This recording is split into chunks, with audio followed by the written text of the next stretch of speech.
Buenas tardes a todos y a todas, queridos amigos. No sabéis lo felices que estamos de poder estar aquí otro viernes con todos vosotros. Nos encanta la reacción que ha tenido la gente con este viaje que hemos iniciado con Energía desde casa. Hemos recibido docenas de llamadas y mensajes de gente agradecida por dar un espacio de normalidad a su atípica situación, de muchos medios de comunicación que nos han querido llevar a sus programas para explicar qué es lo que hacemos los viernes por la tarde, e incluso de otras entidades que han cogido el testigo y han replicado este modelo, cada uno en su ámbito de actuación. Nos encanta haber sembrado esta semilla y esperemos poder regarla entre todos para que crezca fuerte y poder recoger sus frutos una vez acabe toda la miseria que nos rodea. Al igual que la semana pasada, nuestros primeros mensajes queremos que sean para todos los que están sufriendo en sus carnes el dolor de la enfermedad. Desgraciadamente, las noticias de cada día son desesperantes, pero necesitamos saber que lo superaremos juntos. Por ello, y en nombre de toda la familia de la energía, hoy enviamos un abrazo inmenso a todos los que estáis aguantando el tipo con todas vuestras fuerzas. Y como no nos sabemos el nombre de todos vosotros, personalizaremos nuestro cariño como si fueseis todos en 3 personas concretas del ámbito de la energía, que sabemos que les está costando salir adelante estos días. Y como cualquier ayuda es poca, Paco, Pepón, Pilar, mucho ánimo, saldréis de esta seguro. Queremos volver a veros enchufados pronto en lo que más nos gusta a todos.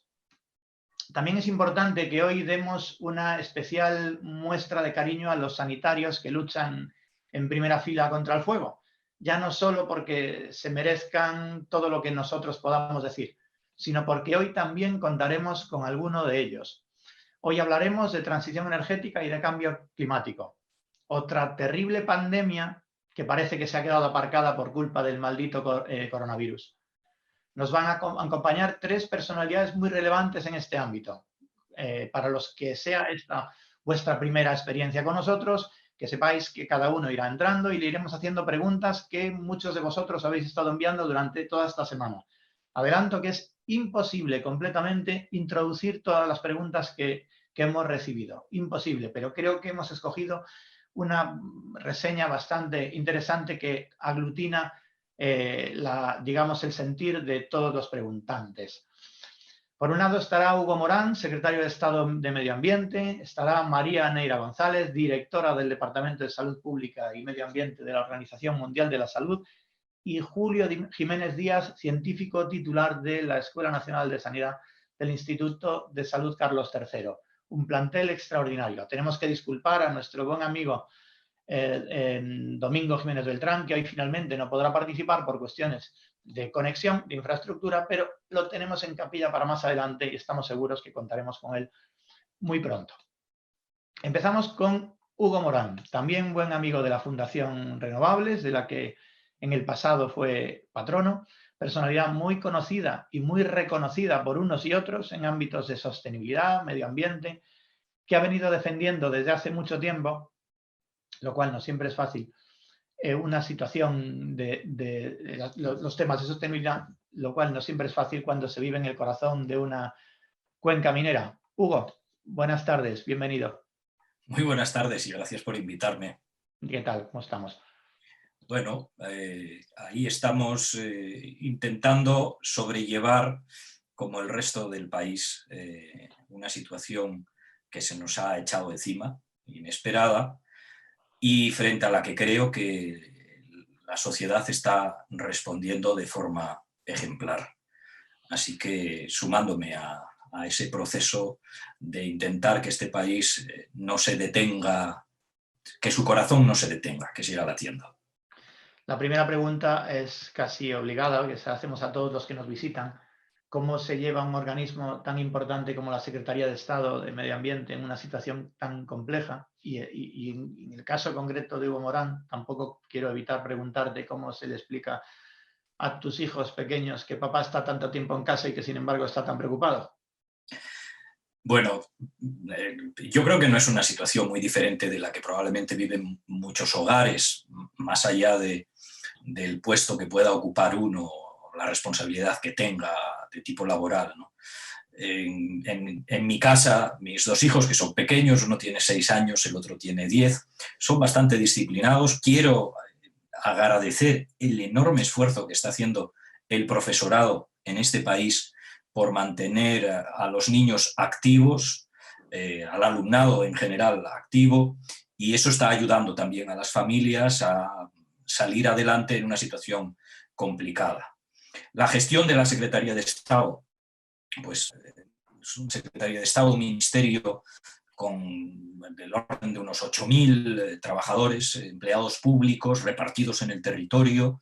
En el caso de la Secretaría de Estado de Medio Ambiente, confederaciones hidrográficas, demarcaciones de costas, la propia estructura de la Agencia Estatal de Meteorología, los servicios de extinción de incendios, las brigadas forestales, una estructura repartida por el territorio con la que es necesario mantener el contacto cada día, intentando no perder el pulso, primero, de lo que el país espera de nosotros y, en segundo lugar, sabiendo lo que cada uno de los trabajadores necesita en cada momento y lo que está viendo y lo traslada.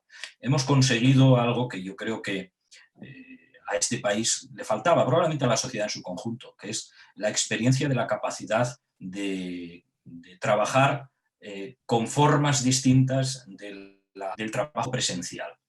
Y tengo que confesar que está dando bastante buen resultado.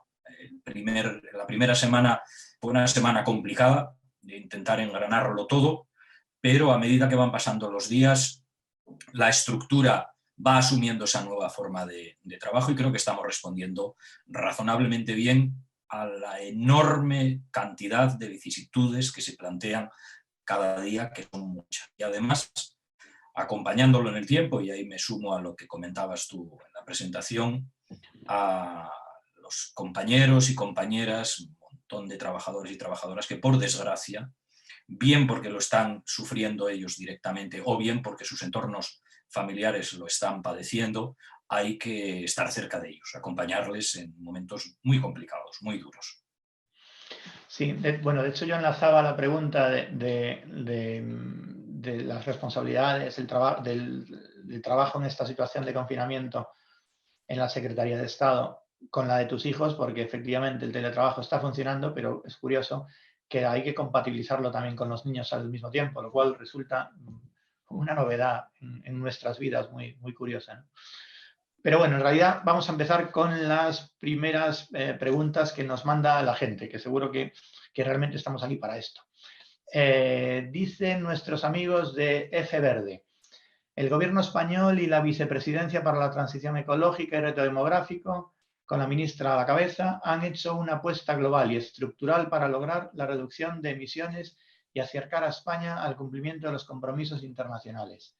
¿Esta crisis sanitaria va a ralentizar la puesta en marcha de todas las iniciativas previstas o de alguna? No debería hacerlo. La planificación que se ha hecho desde el Ministerio, y además yo creo que la mayoría de quienes nos están viendo ahora mismo lo saben, es una planificación que enlaza el corto, el medio y el largo plazo.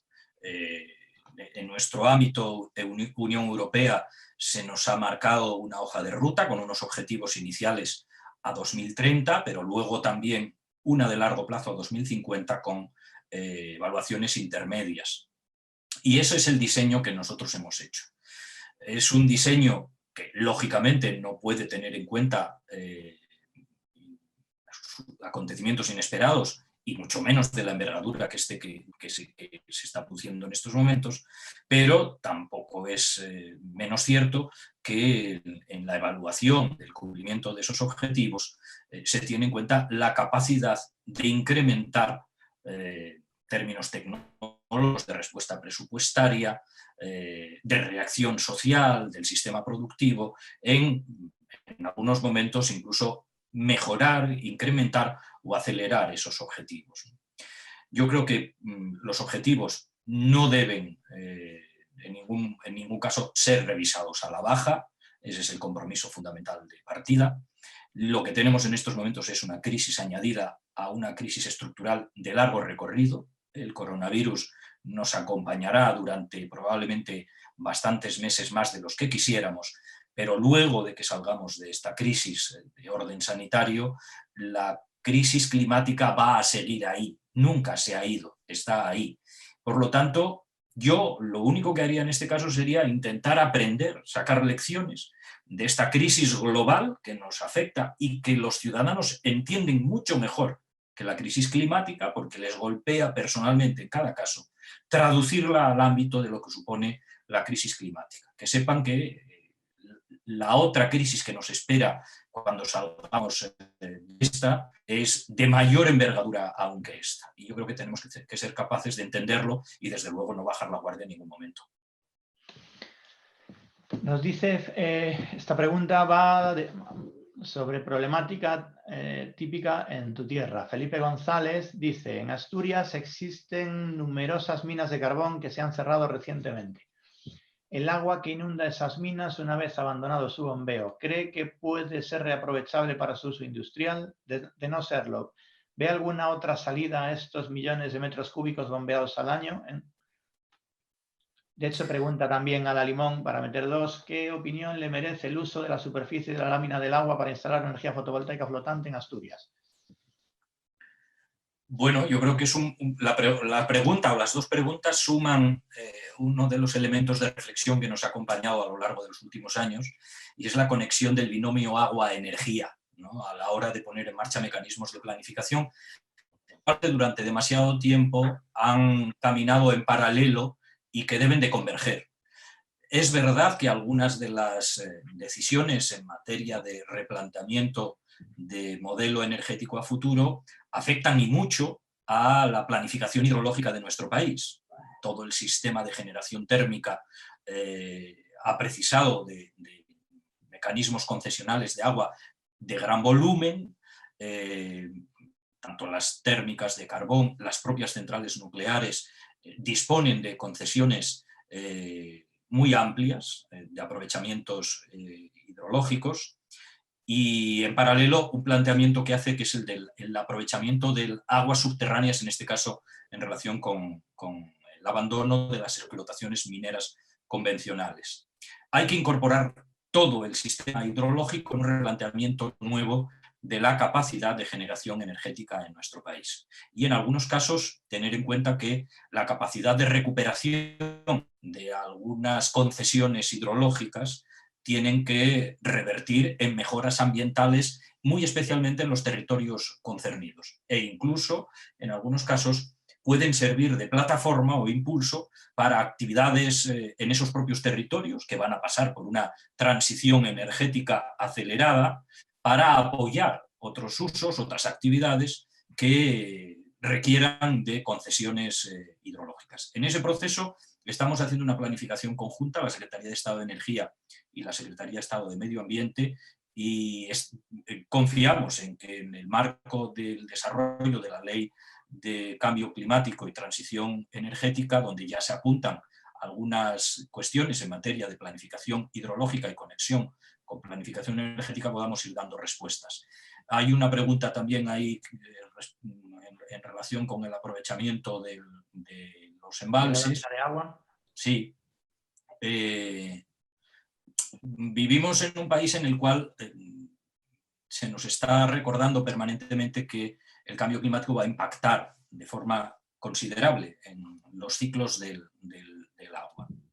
El aprovechamiento de una lámina de agua en un embalse está sujeta a los ciclos estacionales, y quizá los espectadores recuerden que no hace mucho tiempo no pocos embalses de nuestro país se quedaron prácticamente secos, sin agua. En la evaluación de aprovechamiento de las láminas de agua hay que tener en cuenta esos ciclos estacionales, el impacto del cambio climático en los próximos años en la reducción de aportaciones de agua en los ciclos naturales anuales, pero sí es verdad que ya hay alguna confederación hidrográfica que está haciendo alguna prueba de aprovechamiento, porque además, bueno, la fotovoltaica, tú lo conoces mejor que yo, la fotovoltaica sobre lámina de agua tiene unos rendimientos que pueden perfectamente encajar en la capacidad de producción, y además en muchos casos son embalses destinados a generación de energía, y por lo tanto tienen conexión a la red y eso les da una ventaja. Pero es una iniciativa que en estos momentos está en estudio. Julián desde Murcia. ¿No cree el secretario de Estado que la exigencia a los ayuntamientos para que controlen la contaminación de las ciudades es bastante laxa por la administración central? Los ciudadanos vivimos perplejos como algunos alcaldes pasan olímpicamente de este tema. Bueno, vivimos en un país que tiene un reparto de competencias constitucionalmente asentado, donde administraciones locales, administraciones autonómicas y administración general del Estado las tienen bastante delimitadas después de 40 años de recorrido constitucional, y hay de todo, hay de todo. Es verdad que en el caso del gobierno de España, entendimos que era necesario establecer un marco de umbral mínimo sobre el cual establecer obligaciones para el conjunto de las administraciones. Y por eso en la Ley de Cambio Climático y Transición Energética aparecen algunas referencias de mínimos dirigidas a las administraciones locales y también a las administraciones autonómicas. No nos quedemos solo con aquellos que van por detrás o arrastran los pies en este proceso. Yo creo que conviene más mirar a aquellos ayuntamientos que se convierten en punta de lanza, que tienen iniciativas que pueden estar al nivel de cualquier otra ciudad de Europa y hay experiencias de buenas prácticas ya muy asentadas, y en el mundo de la administración local a personas como yo, que provenimos del mundo de la administración local, sabemos que la capacidad de innovación que tienen los ayuntamientos en un país con más de 8.100 municipios, muchos de ellos con muy poca capacidad de recursos humanos para poder implementar medidas o acciones por iniciativa propia, la emulación, la imitación, tiene muy buenos resultados. Y yo creo que eso se está viendo. En un momento determinado, a partir del cual los ayuntamientos empiecen a tener un sello de reconocimiento social por sus iniciativas en materia de protección ambiental, lucha contra el cambio climático en sus compromisos, se irá extendiendo, en este caso yo creo que el modelo de las buenas prácticas. Esperemos. José Andrés desde Logroño. ¿Qué papel juega la economía circular en la lucha contra el cambio climático? Uy, esta es muy interesante. Vamos a ver. Se tiende a pensar que la estrategia de economía circular que impulsa la Comisión Europea y que luego van implementando los países en sus propias legislaciones nacionales es una norma que va vinculada a una nueva forma de gestionar los residuos, el ciclo de los residuos. Y no, la economía circular no trata solo, aunque también, de la gestión de los residuos. Es una nueva forma de entender la gestión de la economía productiva en su conjunto. Por lo tanto, la economía circular debe de ser la filosofía que debe implementar todo el sistema productivo y nuestra propia relación con el medio. Debe de incorporar patrones de comportamiento en el conjunto de la sociedad que contribuyan a sumar una acción concertada del conjunto de la sociedad que vaya dando resultados en el sentido de minimizar los costes ambientales que tenemos que asumir o que venimos haciendo para producir bienes de consumo. Por lo tanto, tiene que servir para el ciclo de los residuos, sí, pero tiene que servir para el ciclo del agua, tiene que servir para el ciclo de la energía. Es decir, se trata de producir solo lo que sea necesario, con los bienes indispensables para hacer lo necesario y consumir exclusivamente lo necesario. Yo entiendo que va a ser complicado porque eso significa romper el paradigma de la sociedad de consumo. Y durante muchos años, décadas, se le ha venido diciendo a la ciudadanía que cuanto más se consume va en relación con mayor calidad de vida. Claro, romper esa dinámica va a ser complicado. Y romper esa dinámica significa que tenemos que conseguir que el conjunto de la sociedad incorpore economía circular como una nueva forma de entender la vida hacia el futuro. Sí, de hecho me pregunto si realmente estamos educando a nuestros hijos en eso adecuadamente con respecto a consumir, a consumir inadecuadamente, a consumir de forma desaforada. Es una reflexión muy interesante.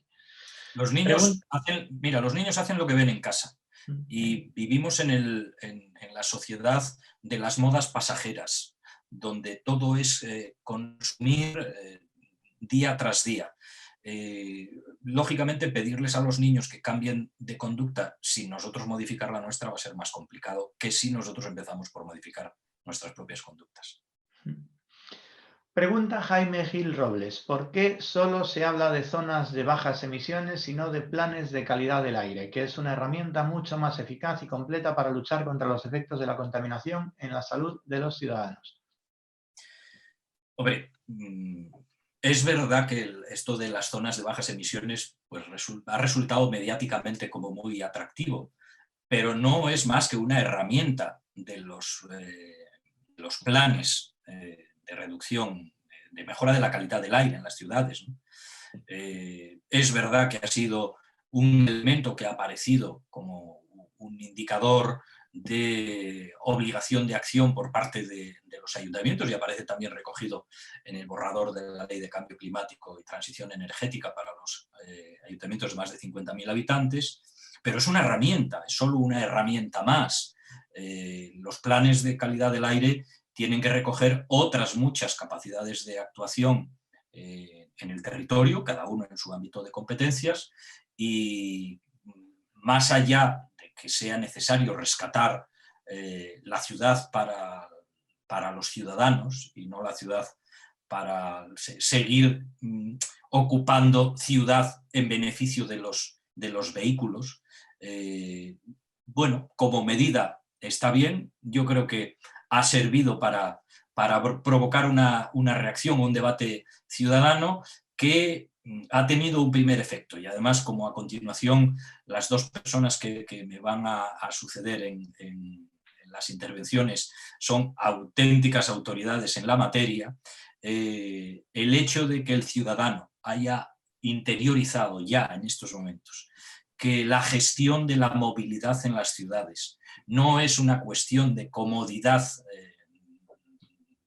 del día a día del ciudadano, sino que es una cuestión de salud pública, creo que a partir de ese momento se marca un antes y un después. A partir de este momento es mucho más fácil entender que es necesario adoptar medidas de restricción de estas características en las ciudades porque los propios ciudadanos empiezan a exigirlo.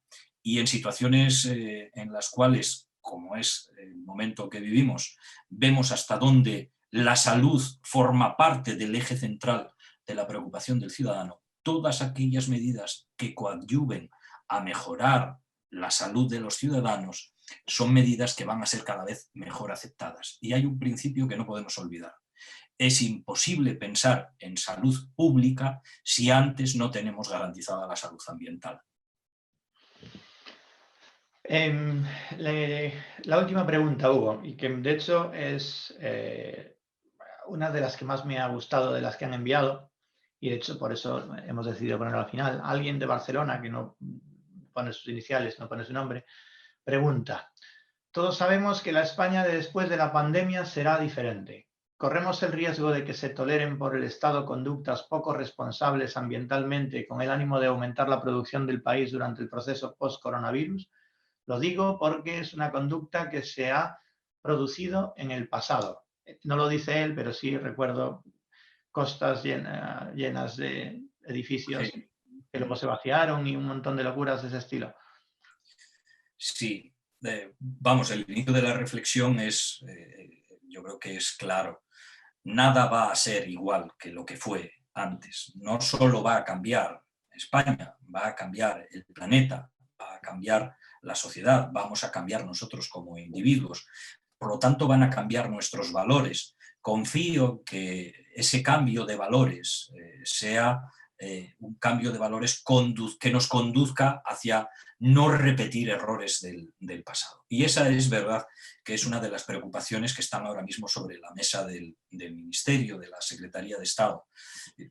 cómo encaramos la salida de esta crisis sanitaria, que se va a traducir en una crisis económica de enorme alcance, cómo ponemos en marcha los mecanismos de recuperación del país para conseguir una velocidad de crucero en un tiempo razonable para que no se convierta en una quiebra de estabilidad social, sin que ello vaya en detrimento de las capacidades de producción de bienes que también los que vengan detrás van a tener derecho a ellos. No podemos consumir todos los recursos que hay sobre el planeta para resolver nuestros problemas sin pensar en los problemas de los que vienen detrás. Y es verdad que estábamos embarcados en una revisión de un conjunto de normas intentando rescatar el concepto de la sostenibilidad, del equilibrio ambiental, para hacer compatible la economía y la ecología,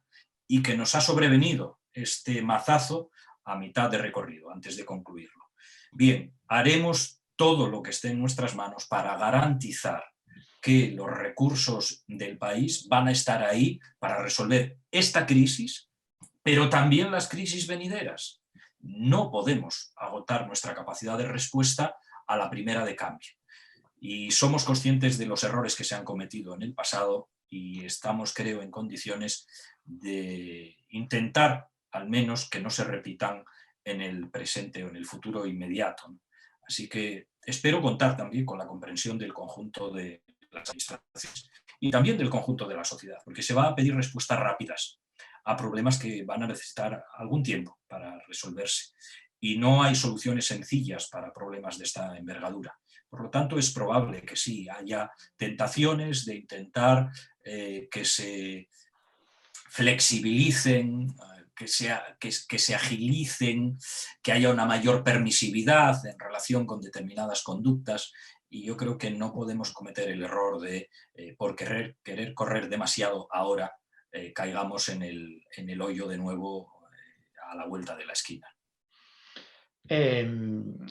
Esto que hacemos los viernes tiene su leitmotiv fundamentalmente en vernos un poco, en poder oxigenar un poco, y nunca dejamos que ningún invitado se vaya sin que dé a toda la gente de la energía que está viendo, que te aseguro que es un montón, alguna muestra de ánimo, de esperanza, y ahora te ha tocado a ti. Bueno, mirar desde mi balcón, veo todos los días pasar por delante de mi casa y ahí con mis hijos y con mi mujer a representantes de las fuerzas del orden, de protección civil, que ponen todo de su parte para insistir una y otra vez en que vamos a salir de esta, que tenemos que hacerlo todos unidos y que nos piden solamente un esfuerzo. A ellos que están arriesgando su vida permanentemente, a nosotros lo único que nos piden es que nos quedemos en casa. Fijaros qué sencillo, quedarse en casa. Es verdad que van pasando los días y probablemente el ánimo decaiga. Yo lo que quiero trasladaros es que contribuyamos con ese pequeño esfuerzo que se nos pide. Después habrá tiempo para poder juntar el esfuerzo de todo este país para volver a sacar adelante nuestra capacidad de desarrollo. Pero ahora hagamos lo que se nos pide, contribuyamos en la medida de nuestras posibilidades y que no le quepa la menor duda a nadie de que de esta vamos a salir y vamos a salir unidos como una sociedad mejor de la que entró en la crisis, porque al final habremos comprobado que de la solidaridad y de la capacidad de la cooperación entre todos se consiguen mucho mejores resultados que trabajando cada uno por su cuenta, buscando su propio beneficio y ignorando el de los demás. Así que ánimo a todos, que de esta saldremos y saldremos bien. Muchas gracias, Hugo, por compartir este rato con todos nosotros. Seguro que hay mucha gente agradeciéndotelo y estaremos en contacto. A ver, a lo mejor te tenemos que volver a llamar si esto se alarga. Siempre a vuestra disposición. Muchísimas gracias a vosotros. Un abrazo fuerte. Bueno, continuamos ahora con María Neira, directora del Departamento de Salud Pública de la Organización Mundial de la Salud, que creo que ya está por ahí. Hola María, buenas tardes. Hola, buenas tardes. Aquí estoy, Hugo. Hugo, no, Eh, perdón. Está aquí Bienvenida. saludar a Que, Hugo. ¿Cómo estáis? que nos acompañe María Neira una tarde de viernes como hoy, en un entorno en el que quien escucha es gente necesitadísima de oír a personas que expliquen las cosas de la ciencia sin partidismos y todo ello con las inmensas responsabilidades que bajo su cargo tiene, muestra un grado de empatía con las personas que hace difícil que en una sola frase pueda mostrar todo mi agradecimiento por su compañía. Lo intentaré en cualquier caso. María, muchísimas gracias por acompañarnos. Gracias a vosotros y encantada. ¿Cómo se afronta en el ámbito personal y familiar desde la responsabilidad de la directora de salud de la OMS una situación de confinamiento como la que vivimos? Pues desde el punto de vista personal tengo que decir que soy muy privilegiada, ¿no? Porque tengo a mi hijo y a mi marido en casa, tenemos el placer de estar juntos, o sea, todavía no nos hemos peleado, tenemos jardín y además en Ginebra se puede salir, o sea, se puede pasear y no tenemos las mismas restricciones. Así que sí, el confinamiento es mucho menos duro, pero efectivamente esa sensación de estar con todos los demás, todos esos mensajes que te llegan, todas esas imágenes en la televisión, es como si uno también lo estuviera viviendo. Pero aunque he salido poquísimo de casa por otras razones, entiendo que tiene que ser muy, muy difícil.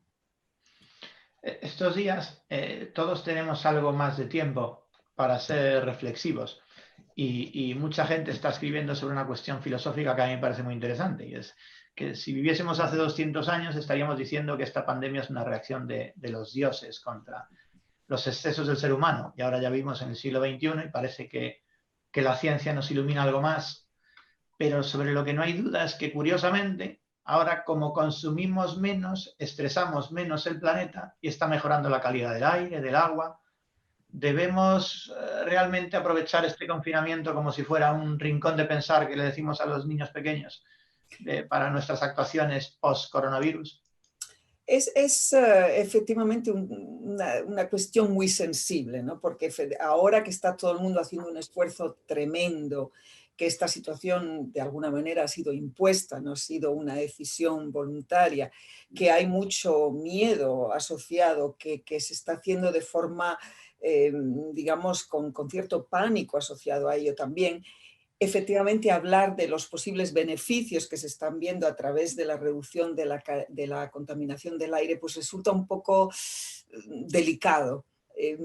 Lo estoy haciendo con muchísima sensibilidad cuando puedo, porque no quiero que parezca que este esfuerzo, este sacrificio enorme, de alguna manera hay que venderlo de una forma positiva. No, la gente ha entrado en esto de una manera forzada, de una manera con miedo, y obviamente porque todos queremos reaccionar. Ahora, sí que podemos utilizar esto para preparar el post-coronavirus, que va a haber vida después del coronavirus, eso seguro.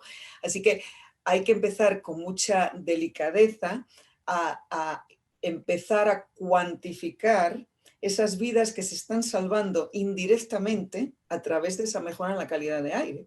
Es una cosa un poco irónica, pero está pasando, está pasando. Esas imágenes que nos da la NASA de cómo la contaminación del aire ha disminuido de forma muy importante en aquellas ciudades, en aquellos países donde se están tomando estas medidas de confinamiento, son importantes. ¿Qué pasa? Que nosotros, cuando hablábamos de cambio climático, contaminación del aire y salud, siempre decíamos que este desarrollo sostenible, que esta transición energética a energías más limpias va a ser positiva, que va a ser con beneficios para la salud, con beneficios para el medio ambiente, con beneficios para la economía y con beneficios para la sociedad. Y en este momento la transición que estamos haciendo es una transición que no va a ser percibida en ningún caso como positiva, sino como algo realmente muy restrictivo. Así que habrá que manejar eso de una forma muy inteligente, con mucha sensibilidad, pero yo creo que se puede hacer para que la gente vea que esta parada de este frenazo de consumo, aunque fue impuesto, también puede enseñarnos la parte beneficiosa que puede tener para nuestra sociedad y para nuestros pulmones.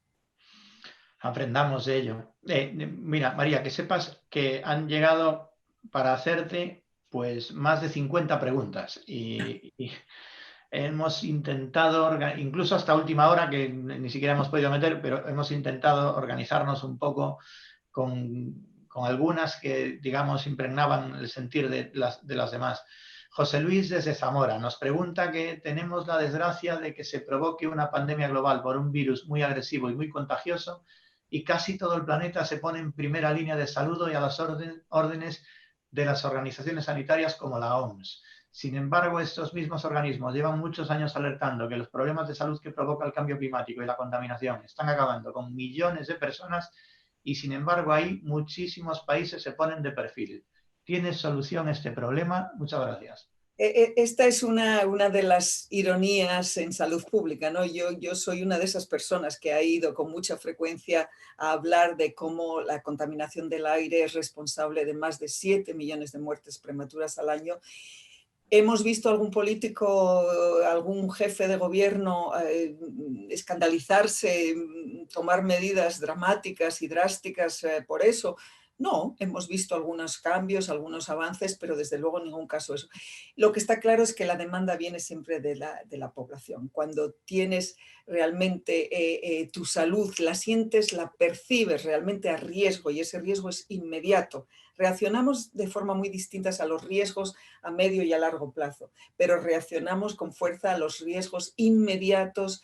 Aunque sea un virus que no se ve, sí que está en nuestra imaginación y todavía en nuestro ADN, yo creo, esas grandes pestes, plagas que hubo en el pasado, y de alguna manera los virus siguen haciendo que reaccionemos de una manera mucho más digamos, decisiva y seguramente basado también en el miedo que nos inspiran, ¿no? Claro, no podemos usar siempre el miedo en salud pública, pero está claro que lo que nos ha demostrado el virus es que en el nombre de la salud se pueden hacer cosas increíblemente importantes y que ojalá en el futuro también sigamos haciéndolas, sin paralizar el país. Nos preguntan los amigos de Greenpeace España. La crisis del COVID-19 demuestra que se puede actuar con contundencia frente a emergencias, pero el coste es muy alto. ¿Qué debemos hacer para prevenir llegar a una situación como esta con la emergencia climática y ecológica que pueden ser mucho más graves? Yo creo que desde la OMS por lo menos hemos intentado siempre ponerlo en positivo. No solo decir cuántos muertos el cambio climático nos iba a traer, sino al revés, decir si se toman las buenas decisiones, estas son las vidas que se van a salvar y estas son las enfermedades que se van a poder prevenir. Y ahora, con más razón, vamos a tener que hacerlo, porque ahora, evidentemente, después del coronavirus, creo que la gente va a tener como una especie de saturación a las malas noticias y vamos a tener que generar ese movimiento positivo que salga de aquí, esa solidaridad que se ha demostrado, ese sentido común de alguna manera y esa demostración de que cuando se quiere algo se puede hacer. Si conseguimos ahora transformarlo en un movimiento positivo que entienda que para seguir protegiendo la salud vamos a tener que reducir esa contaminación del aire. Y reducir la contaminación del aire de alguna manera significa también atacar las causas de cambio climático. Pero vamos a tener que ser muy sensibles e intuitivos en el tipo de mensajes que vamos a utilizar y probablemente el miedo no será en ningún caso un detonante a partir de ahora para seguir avanzando. Ese movimiento tiene que ser más positivo que nunca. A ver si es la ilusión en vez del miedo. Nos pregunta Pilar desde Madrid. En esta ciudad que ahora vemos devastada por el coronavirus, hemos escuchado a representantes públicos poner en cuestión que la contaminación atmosférica no mata a nadie. ¿Cómo es posible que todavía se cuestionen estas cosas desde representantes públicos? Bueno, nosotros desde la OMS creo que hemos contestado a ese tipo de afirmaciones en distintos ámbitos con toneladas, casi me atrevo a decir, de evidencia científica y bueno, puede haber cuestiones anecdóticas de todavía rechazar ese tipo de evidencia, pero creo que ya es irreversible y nadie pone en cuestión que la contaminación del aire tiene efectos nefastos en la salud de las personas. Dice Daniel desde Victoria, y que también preguntaba sobre esto Greenpeace, mantener la diversidad biológica es fundamental. ¿Cree usted que la pérdida de biodiversidad e incluso el deshielo del permafrost puede desencadenar nuevas pandemias en el futuro? ¿Tiene la OMS algún trabajo realizado sobre este particular? La OMS viene, mis compañeros sobre todo que trabajan en epidemias y en cuestiones de enfermedades infecciosas, llevan muchos años alertando sobre la posibilidad de nuevos virus, la posibilidad de la falta de preparación ante una pandemia, la posibilidad efectivamente con el cambio climático de que estemos destapando cuestiones que tal vez no habíamos anticipado. Simplemente, sin ir más lejos, el dengue, que todos hoy de alguna manera aceptamos y está muy presente en algunos países, simplemente el dengue podría volverse todavía mucho más importante. Y de hecho, hay un aumento muy importante de la probabilidad de exposición al dengue de una población en Asia, por ejemplo, muy importante, y creo que eso ya es una realidad, sin ni siquiera buscar cuestiones todavía más sofisticadas que seguramente. Para nosotros la biodiversidad es fundamental. Hemos trabajado con la Convención sobre Biodiversidad y Salud, entendiendo que evidentemente necesitamos la biodiversidad como una base fundamental para nuestra salud. Dice, la última pregunta que tenemos es de Cristina desde Madrid. Dice, desde el punto de vista de cambio climático y de salud, se dice a menudo que incide en múltiples enfermedades. Sin embargo, la forma de abordarlo suele ser de forma individual. Planes contra el calor, contra la contaminación. ¿No cree que debería de abordarse el problema de una forma mucho más integradora? Sí, sin duda. Tiene que integrarse de una forma mucho más integradora. Las olas de calor han permitido en Europa, sobre todo, alertar y avanzar un poco más con la sensibilización, y por eso luego se hicieron ad hoc esos planes de prevención de olas de calor. Pero para nosotros tiene que haber un plan integral de cambio climático, contaminación del aire o calidad del aire y salud. Cada vez ahora integramos más esas tres cosas, ¿no? Cada vez que vamos a una COP es para proponer exactamente eso a los países, que hagan una evaluación de cuál es su situación con respecto al cambio climático y salud, que vean cuáles serían esas posibles enfermedades que puedan aparecer, pero que hagan también una estimación de cuáles, si ponemos en marcha las medidas de mitigación de cambio climático, cuáles van a ser esos beneficios que se van a obtener para la salud pública. Eso es lo que llamamos la parte, digamos, positiva, ¿no? de estímulo. Cada vez que se reduce o que se toman medidas para mitigar las causas de cambio climático, se van a generar beneficios para la salud, sobre todo de esa reducción en la contaminación del aire, que va a tener un impacto muy positivo y va a contribuir a reducir esos 7 millones de muertes prematuras que hay al año debido a la contaminación del aire. Y por tanto, creemos sí en esos planes integrales. Tiene que haber un plan integral de transición energética saludable, una transición de la movilidad saludable, una transición de la producción desde el inicio de los alimentos y de la consumición, una transición del tipo de energía que usamos todos los días y cómo eso va a tener un impacto en nuestra salud.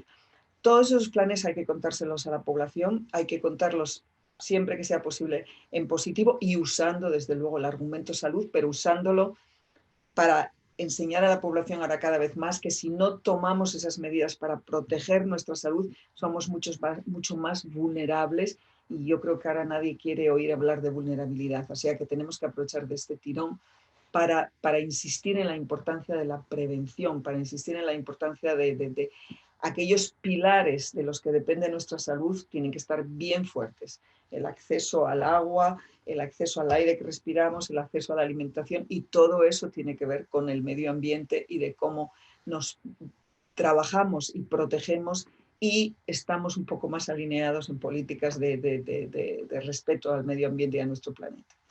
Quizás esto que estamos viviendo también a la ciudadanía quizás le identifique una realidad de exigencia a sus administraciones de todo ámbito, local, provincial, municipal, autonómico, nacional, sobre la exigencia de hacer caso a las autoridades sanitarias, que de hecho a los organismos científicos quizá que creo que muchas veces los ciudadanos se olvidan de que están ahí por algo, que la ciencia es la que nos tiene que salvar de estas cosas. María, como le explicaba antes a Hugo,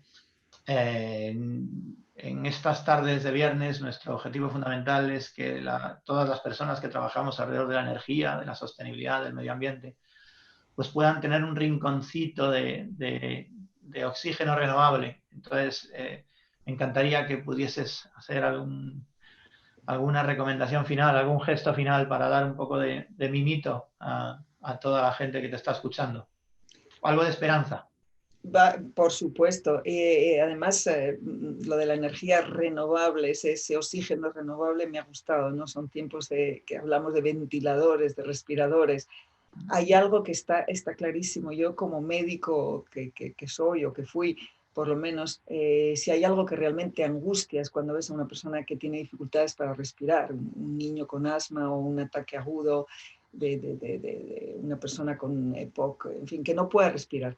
Y cuando te falta el oxígeno es realmente cuando te sientes muy, muy vulnerable.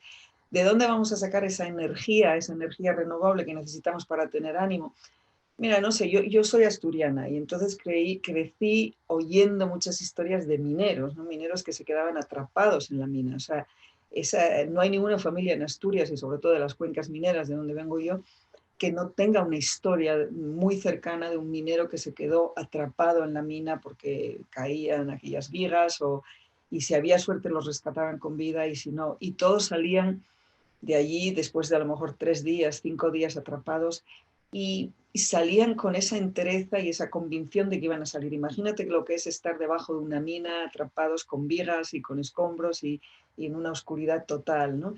Y salían y estaban convencidos de que se podía salir y las mujeres que se ponían delante de la mina a esperarlos, a esos hombres, seguían teniendo esperanza después de varios días. El otro día vi un chiste de esos que circulan que decían, bueno, si los mineros en Chile pudieron aguantar 70 días, todos podemos aguantar. Y decía debajo, bueno, pero no estaban con su mujer, o sea, no estaban encerrados con su mujer. Bueno, aparte de la broma... ¿Y con su marido? Ni con su marido, claro, bueno, pero como eran mineros hombres, pues le hacían la broma y dice, sí, pero no tenían a la mujer ahí. Yo sí que creo que de esta vamos a salir y además vamos a salir bien y vamos a salir pronto, o sea que mucho ánimo a todos. Somos una sociedad que salió de las minas y va a salir de esta y vamos a ver la luz y además va a ser pronto seguro y vamos a trabajar muchísimo más en energías renovables que nos van a proteger mucho más nuestros pulmones y el resto de nuestra salud, pero en este caso lo que más nos sensibiliza en este momento es poder respirar y para eso necesitamos unos pulmones muy, muy sanos. María, muchísimas gracias por compartir este ratito con nosotros. Un abrazo. Encantada. Chao. Bueno, terminamos la terna de hoy con Julio Díaz Jiménez, que creo que también debe de estar ya por ahí. Ahora mismo saldrá. Julio es científico titular en la Escuela Nacional de Sanidad del Instituto de Salud Carlos III, curiosamente famoso estos días por otras circunstancias. Julio y su equipo son desgraciadamente unos grandes desconocidos para el público en general. Ellos son el centro más importante del país en la evaluación de los impactos de salud por contaminación, por cambio climático, por ruido. De su trabajo dependen muchísimas cosas de nuestro futuro y es bueno que de vez en cuando les demos la notoriedad que se merecen. Amigo Julio, buenas tardes. No te vamos a oír porque tienes que darle al botoncito de la izquierda para oírte en mute. Abajo a la izquierda tienes un altavoz. Ahora perfecto. Muy bien, muchas gracias, Juan. ¿Qué tal, Julio? Buenas tardes. Bien, aquí pasando la tarde con vosotros. Pasando la tarde. ¿Cómo se lleva esta paranoia global por culpa del bicho? Alguien que lleva toda su vida estudiando la afectación de bichos y del entorno en el que vivimos en nuestra salud. Bueno, pues no sé, por un lado, como todos, preocupado, muy preocupado, porque es una situación que nunca hemos vivido y ya sabes que estas situaciones que uno no vive, pues son las que las que más te afectan. El miedo a lo desconocido es algo muy importante. Pero por otro lado, con bastante ánimo porque se están viendo cosas muy interesantes. Se está viendo que realmente la salud está por delante de la economía. Y aunque sea una obviedad, no siempre es así. Por lo tanto, ver que esas cosas que se dicen cuando hay que demostrarlo realmente se hace, pues eso te da mucho ánimo para, sobre todo si trabajas en temas como los nuestros, de salud y cambio climático, te da mucho ánimo pues para decir, bueno, vamos a poder y vamos a conseguirlo. Y por otro lado, miedo, pero ya no a miedo a no salir, sino a una sensación de que no se utilice pues esta situación de crisis sanitaria pues para frenar todos los planes que teníamos. A mí me ha tranquilizado mucho oír a Hugo Morán decir que en absoluto algún chat que he visto de Teresa Rivera diciendo lo mismo, en absoluto, pero sí te queda ese poco de miedito de que no pase lo que nos ha ocurrido otras veces.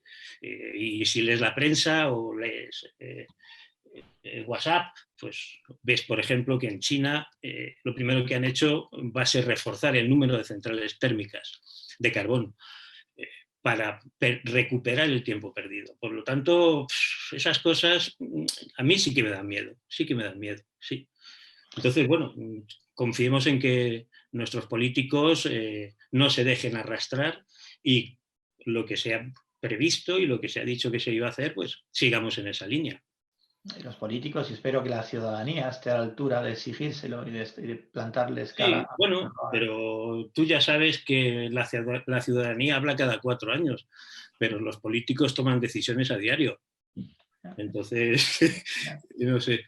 Mira, en vuestro equipo del instituto sois también panelistas del IPCC, que para los 4 o 5 que no lo sepan, es el organismo científico de la ONU encargado de evaluar los efectos del cambio climático. Dentro de este grupo de especialistas, ¿se está analizando con una perspectiva diferente el problema gracias o no sé si por culpa de la pandemia del COVID-19? Bueno, yo quiero dejar una cosa clara, y es que el COVID-19 no tiene nada que ver con el cambio climático. O sea, el cambio climático lo que hace es que enfermedades que están transmitidas por vectores, como puede ser pues, el dengue, la malaria, lo que sí hace es intensificar, redistribuirlas, pero el COVID-19 se está transmitiendo de humano a humano. Por lo tanto, pues ahí yo no veo que tenga nada que ver el cambio climático de manera directa y de manera, pues digamos, clara, ¿no? Lo que sí estamos haciendo, por ejemplo, en relación a este tipo de cosas, es ver cómo factores ambientales pueden estar detrás de la propagación del virus o de la, digamos, intensificación de la enfermedad. Por ejemplo, estamos viendo cómo la temperatura y la humedad pueden incidir en la propagación de este virus. Hay un estudio hecho en China hace poco. Casi todo lo que hay ahora son preprint, es decir, no hay nada pasado por un proceso de revisión por pares serio, sino que son cosas que se están haciendo un poco, digamos, a salto de mata. Y dicen que sí, que las temperaturas altas, junto con humedades altas, bueno, pues parece que dificultan un poco la propagación del virus. No lo sabemos en realidad es así. Y si es ahí en China, no tiene por qué ser igual en España. Por lo tanto, nosotros lo que hemos empezado una línea en la que estamos viendo cómo precisamente en España, con nuestros datos, con nuestras condiciones, puede afectar la temperatura y la humedad. Otra de las cosas en las que estamos inmersos ahora es ver cómo la contaminación, sobre todo por PMs, por partículas, puede incidir en la propagación también. Hay estudios ya hace bastante tiempo en los que se ha visto que los virus pueden desplazarse a través de las PM10 y llevar, por ejemplo, se ha visto que como después de un episodio de aviación de polvo del Sáhara, bueno, se dan más casos 2-3 semanas después en Barcelona.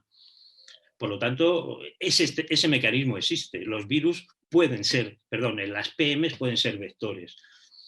Claro, y dicen que en Lombardía que está desgraciadamente pues ahora en el ojo de la epidemia, dicen que probablemente estas PMs puedan también haber sido uno de los elementos que ha favorecido el desarrollo tan agudo de la enfermedad allí. Pero no se suponía que el bicho solo iba en organismos vivos. Bueno, pero tú lo dejas, el bicho, como tú dices, lo dejas encima de una mesa y ese bicho tú le tocas y ya lo tienes en la mano, te tocas la cara, por lo tanto, es un vector. Las PMs son un vector, pueden ser un vector para la propagación. Y Mira, de hecho, sí, dime. No, tranquilo. No, lo que te decía es que también se están haciendo ahora muchas cosas, todas de forma rápida, en el que se ve que los lugares con más contaminación parece que también es más letal la enfermedad, es más grave la enfermedad. Pero ya te digo que son todas cosas que se están haciendo, no hay evidencia sólida, pero sí también hay un mecanismo. Si tú estás en una ciudad contaminada, hay más problemas respiratorios, hay más problemas cardiovasculares y por lo tanto esas personas están más debilitadas y hacen posible que esa enfermedad tenga unos efectos pues, bastante más perjudiciales que en otras personas. Venga, vamos a empezar con las preguntas que nos hace la gente. De hecho, la primera que hace José María de Barcelona es parecido a lo que estabas contando, pero al revés. Dice, ¿está afectando de algún modo el COVID a la contaminación atmosférica? No. O sea, bueno, lo decía, la otra parte de la tortilla. Sí, lo decía María Neira hace un instante. Se está viendo que efectivamente tenemos imágenes de satélite que se están viendo cómo los niveles de NO2 están bajando y están bajando mucho. Están bajando mucho. En España también tenemos estudios, se están presentando datos en los que de media la contaminación ha bajado en torno al 50 o al 60%. Ciudades como Barcelona hablan de disminución de NO2 de un 75%. O sea, claro que evidentemente se está viendo que el aire, la calidad del aire está mejorando. Pero además eso está dejando también clara otra cosa. Está dejando claro que el problema de la contaminación en las ciudades no son las calefacciones. No son el transporte público. Se está viendo que el problema es el tráfico rodado, el tráfico de particulares. Por lo tanto, si yo elimino el tráfico de particulares, obviamente pues va a ocurrir lo que está ocurriendo, que la calidad del aire mejora. Yo quería también, en este punto, algo que siempre contamos, pero que parece que siempre es anecdótico, y es el ruido. Nadie habla del ruido. Todo el mundo habla de la calidad del aire, que se ha bajado el NO2, que se ha bajado las PMs, pero el ruido, ¿qué ocurre con el ruido? ¿Por qué no se habla del ruido si tiene un impacto en salud al menos similar al de la contaminación química? Y un origen igual, que son los coches. Entonces, lo único que he encontrado es que ha sido a través de una persona de WhatsApp que me ha dicho que en París en concreto se está mirando y el ruido ha bajado en torno a 7 decibelios. 7 decibelios es muchísimo. 7 decibelios es muchísimo. Nosotros, en un estudio que hicimos en Madrid en relación al impacto en salud, vimos que bajar un decibelio tenía el mismo impacto que bajar 10 microgramos las concentraciones de PMs. Bajar 7 decibelios es brutal desde el punto de vista de beneficio en salud. Por lo tanto, no solamente baja la contaminación atmosférica química, sino también la contaminación atmosférica acústica. Y eso es muy importante, porque si hablamos de la química, hablamos de la mitad del problema. Dice Francisco desde Valladolid, entre otros, sobre estos hay varias preguntas. ¿Cree usted que se aborda suficientemente en el Plan Nacional de Cambio Climático y Salud el tema de la salud ambiental? Hombre, los que nos dedicamos a este negocio nunca nos parece suficiente. Lo que sí te puedo decir es que sí hay cosas, sí se están haciendo. Por ejemplo, hay un Plan Nacional de Salud y Medio Ambiente en el que sí aparece explícitamente el tema de temperaturas extremas, el tema de cambio climático, el tema de contaminación atmosférica. Y es más, también en el Plan Nacional de Adaptación al Cambio Climático hay un capítulo de salud humana. Por lo tanto, evidentemente a nosotros nos parece que deberían hacerse más cosas. Nosotros hemos sido siempre muy críticos, pensamos que tiene que haber un órgano que sirva de enlace entre Miteco y Ministerio de Sanidad. Tiene que haber algo, una correa de transmisión que sea capaz de establecer pues nexos entre Miteco, que no sean organismos paralelos. Entonces pensamos que eso daría muchísima más consistencia a todos los temas relacionados con cambio climático y con salud, porque estamos viendo que en el fondo lo que hace que la gente se mueva, o que no se mueva en este caso, desgraciadamente, es la salud. Por lo tanto, yo creo que eso hay que potenciarlo. Había un observatorio de salud y cambio climático que desapareció, bueno, sé que dejó a medio gas, ahora yo no sé si funciona o no funciona. En cualquier caso, hay que reactivarlo. Y si no existe, hay que volverlo a crear. Desde nuestro punto de vista, obviamente. Quizás la realidad que estamos viviendo ahora ayude a que pueda volver a surgir ese vínculo interministerial. Bueno, es que esto, antes lo explicaba María Neira, y decía que ante problemas agudos respondemos. Y esto es, pues, no sé si conoces la paradoja de la rana en agua hirviendo. Si tú me echas, pones una cazuela a hervir, echas a una rana y la rana salta, obviamente. Pero si tú dejas a la rana en el agua y empiezas a calentar el agua, la rana se hierve y no salta. Es decir, nosotros, o la rana en este caso, responde a estímulos graves, a estímulos importantes. Esto es un estímulo importante, lo del COVID-19. Entonces hemos respondido. Pero a las, problemas a largo plazo, que los vemos como difusos, que los vemos como que no nos afecta, no respondemos. Y otro ejemplo en relación al cambio climático que sí respondimos, no sé si recordaréis la ola de calor del 2003. En España esa ola de calor del 2003 costó una mortalidad atribuible, es decir, un exceso de mortalidad de 6.600 personas en 15 días. O sea, 6.600 personas en España en 15 días, 70.000 en toda Europa. Y esa reacción brutal, ese golpe brutal, ¿a qué llevó? A activar planes de prevención, a hacer planes de prevención que se están mostrando que están funcionando. Por lo tanto, el problema que hay es que son, como decía María, son problemas que los vemos como algo lejano, como algo poco claro. No nos sentimos realmente amenazados. Pero la verdad es que están ahí. Y las olas de calor pues cada vez van a ser más frecuentes y más intensas. Los problemas de contaminación pues cada vez se van a agudizar. Si cada vez vive más gente en las grandes ciudades, ¿qué te voy a contar en relación a las alergias? ¿Qué te voy a contar en relación a enfermedades transmitidas por vectores? ¿Y qué te voy a contar con el gran problema que tenemos en relación al cambio climático, que es el movimiento de la población, las migraciones por el clima? Ahora mismo tenemos más desplazados climáticos que por las guerras. Por lo tanto, aunque pensemos que eso está a largo plazo, ya lo estamos viviendo. Por lo tanto, yo creo que las medidas se tienen que tomar ya. Dice RR desde Madrid.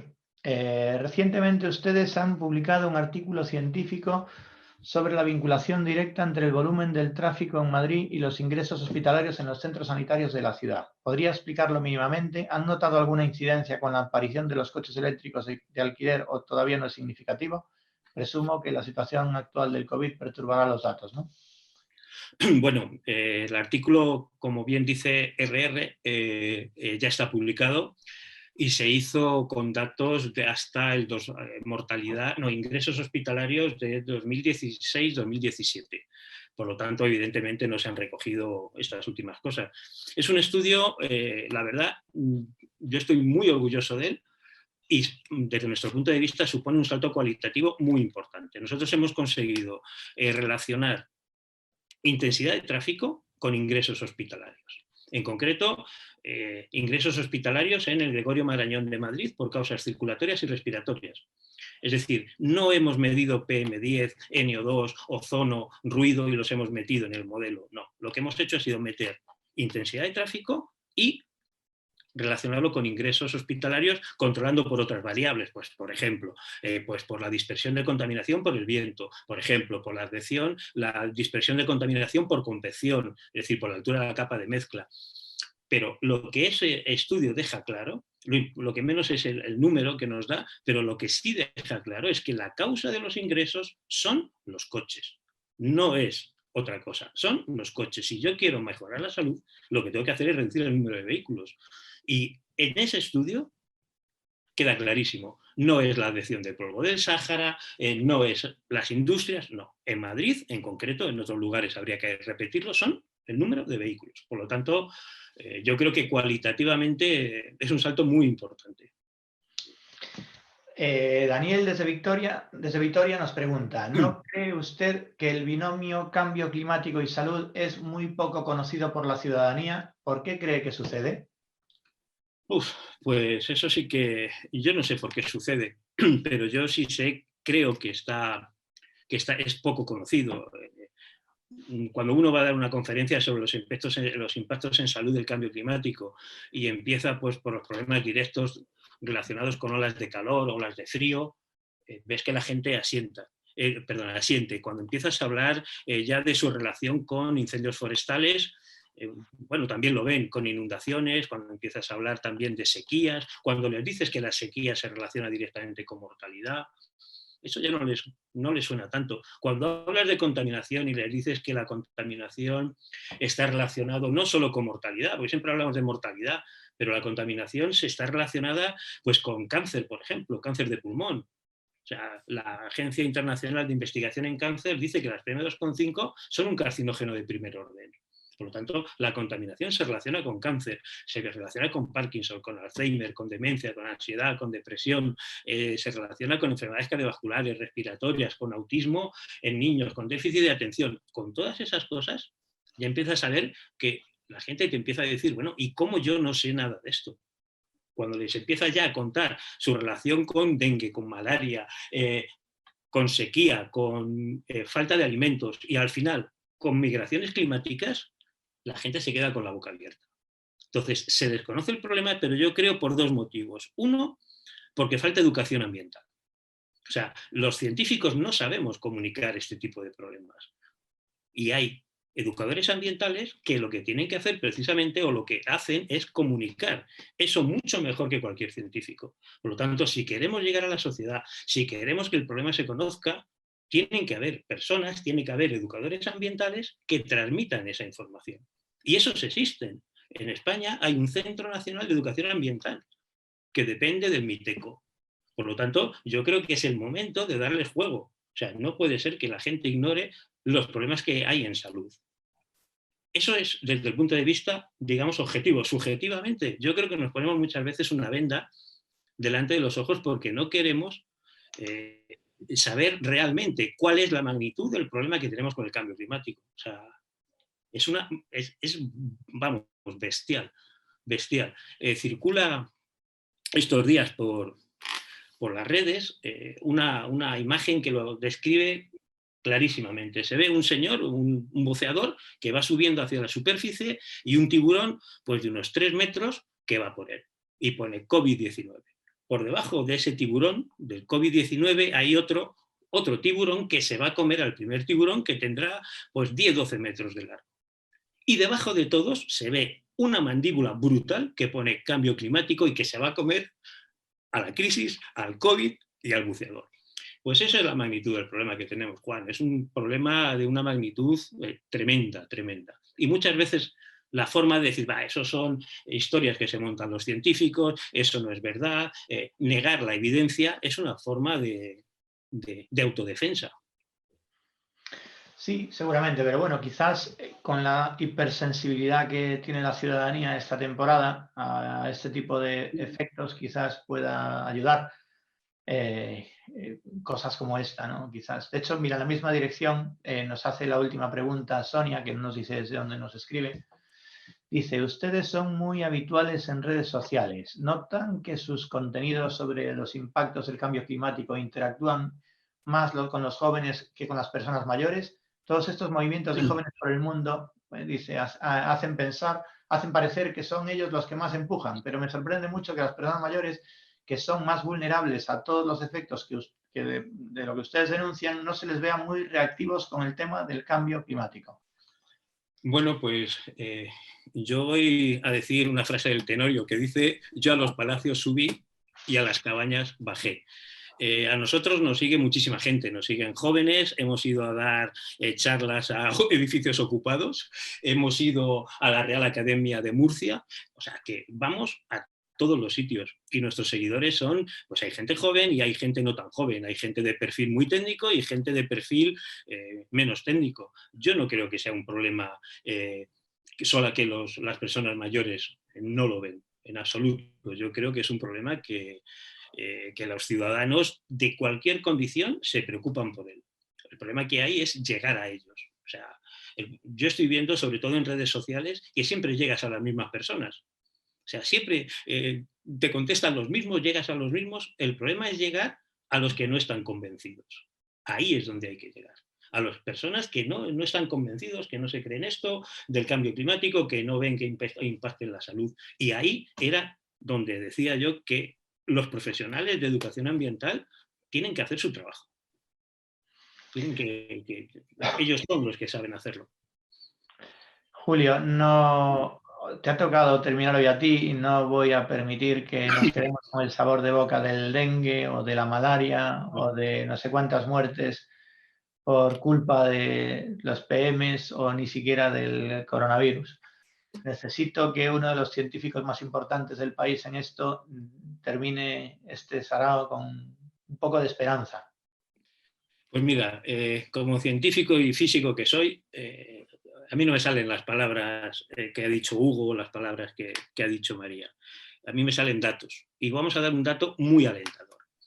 Nosotros hemos hecho hace poco un trabajo en el que hemos visto que para que no aumente la mortalidad por calor en España en los próximos 80 años, nos tenemos que adaptar a un ritmo de 0,6 grados por década. ¿Eso qué quiere decir? Quiere decir que si ahora una persona, el incremento de mortalidad por calor en Madrid, por ejemplo, es a 36 grados, donde empieza a morirse la mortalidad, las personas, dentro de 10 años tiene que ser a 36,6 y dentro de 20 a 37,2, 37,8, bien. Si nosotros conseguimos eso, no habrá más olas de calor y no habrá más mortalidad por calor que la que hay ahora, por mucho que suba la temperatura.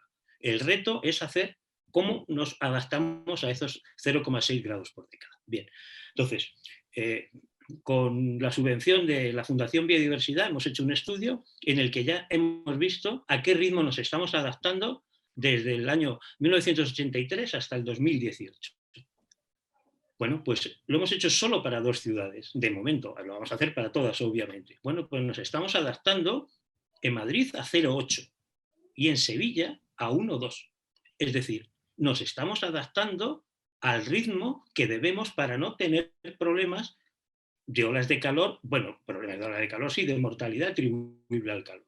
Bueno, eso es un dato esperanzador.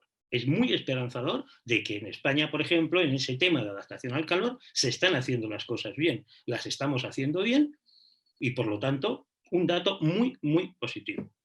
Entonces, yo creo que con lo que estamos aprendiendo en estos días, con lo que ya sabemos y con el espíritu que vamos a salir, yo creo que pinta muy bien. Pues esperemos que sea así, que no solo como ranas nos acostumbremos al agua, pero que seamos capaces de bajar un poco el hornillo para que no empiece a hervir, Julio, muchísimas gracias por estar esta tarde con nosotros. Gracias a ti, Juan, por Un abrazo invitarme. fuerte. Un abrazo. Bueno, amigos, qué gusto da escuchar a gente como nuestros 3 invitados de hoy. Esperamos realmente que vosotros hayáis disfrutado tanto como nosotros. También espero que haya servido para que durante un ratito, por lo menos, os hayáis sentido ajenos a la realidad que nos rodea y hayáis podido sacar alguna conclusión útil. Por mi parte, me quedo con una muy, muy importante. Por muy feas que se pongan las cosas, hay esperanza. La colaboración de todos nos va a conducir a la salida del túnel seguro. Claro que va a haber quiebros, claro que va a haber errores, pero no me cabe duda que lo superaremos. A ver si conseguimos que la semana que viene personas tan interesantes como las que nos han acompañado hoy desde sus casas nos aguanten a superar una semana más. Si alguno de vosotros se queda con las ganas de compartir la tarde del próximo viernes con nosotros, ya habremos conseguido nuestro objetivo. Que tengáis muy buena energía esta semana. Adiós.